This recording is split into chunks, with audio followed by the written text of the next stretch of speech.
Welcome back to another video. Today we're working on my 2007 Toyota Prius. It's usually been a pretty trouble-free vehicle. However, I got a engine code a 1211, and it's a little valve apparently that has some issues. So let me show you what that part looks like, and then we're gonna go ahead and get it and replace it. So this is the part right here. It's a little heater control valve, from my understanding, and it directs coolant from, I want to say, under the heater core and a couple other areas, but it is located right here somewhere. So I'm gonna go ahead and pull off this cover. Mine's missing several pieces. It should have plugs. There's one there. I think I only have one other one here. So it takes a Phillips head, you undo it a little bit and then pop it out. So I'm gonna pop this out real quick and then we're gonna go ahead and continue onwards. But it is an emissions equipment, or it's partly for emissions and then also keeps things cool. So obviously we need to get that replaced. Mine sort of makes a weird noise. I never really understood what it was until I found this valve, but it kind of like turns on and turns off. There is a TSB to get this replaced as well, because apparently it does stick after a while. So pretty sure it's all original, so we're gonna go ahead and replace that. All right, so to get this out, you're just gonna gently untwist it, and it should pop up. Kind of get a little tug on it, and then pull it out the rest of the way by pulling on the thing. It looks like that. There's one, and there's one more right here on mine. Back it out a little bit. These may not be the original ones. I need to get another set, to be honest. And pop that out, and the whole cowl comes off.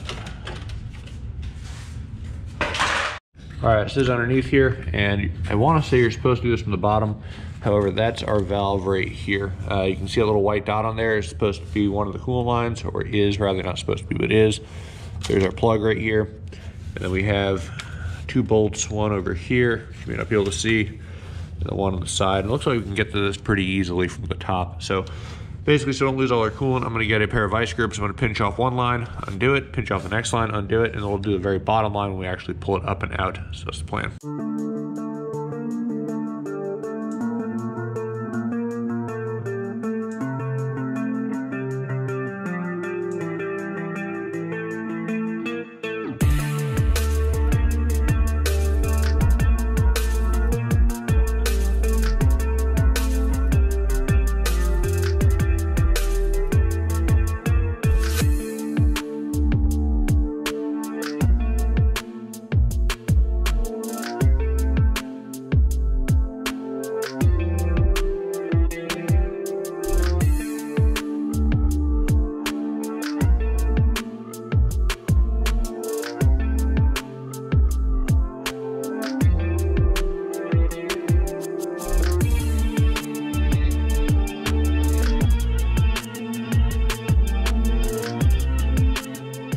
Tried a couple different areas. This is the top bolt that goes up here. Broke off on me, so I mean that sucks. Nothing really I can do about that. And then got a drip pan down there because you're gonna make a mess. Tried clamping them off, put it in the clearance, and that bottom hose right there particularly makes a mess. And that is very hot coolant that comes out of there. This has been off for about 24 hours now, so that's interesting. I wonder where that's being stored at. Anyway, the only way to get that thing out, I tried going all sorts of different directions up to the top, couldn't get it. Just pushed it straight down. I'm sitting on top of the windows tray right now. So I'm just gonna go ahead and reach under there, pull it out, push the new one in the same way, push it back up to the top, plug everything in. I was hoping to be easier, but it does not look like it. So it is what it is. But yep, you go ahead and pop those out and keep going. All right, so this is the new one. This is the old one. Just got it out, covered in coolant and crap. But it looks good. So I bent that little tab when I was getting the old one out. But there we have it. So pretty simple, straightforward. Apparently something in here gets caught up, and that's where we have our issues. So here's what it is. Let me go ahead and get this new one in. And got the new one in. You can see it right there. Definitely a pain in the butt.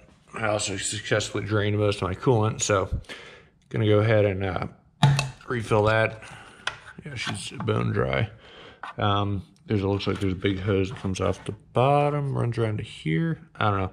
That's interesting. Either way, gotta refill this thing up, and that'll pretty much be it. So top off the coolant, make sure you get the right stuff. Toyota's like a red tint coolant, which I have an extra thing of it, and then should be good. All right, so just finished getting back from a test drive. Took a while. I want to buy some more coolant. So I lost a decent bit of coolant, and not on the test drive, but on the actual replacement. Does work good now. I noticed I had no heat for a while until I think an air bubble shifted, then everything drained out, and or not drained out, but circulated, and I added about another half gallon of coolant, and it seems to be good now. But definitely just before you go take it anywhere, put a funnel in the thermostat and just fill it up for a while and just let everything circulate and drain through. Probably prevent my issue, but it seems to be good now. It doesn't do any weird funky noises. I can hear it shifting when it's supposed to and then turns back off, and it seems to be good to go. So this is the old one. Like I said, she was pretty much shot, making noises for a long time. I just never really knew what it was, and that's just what it is. So other than that, I think we're good.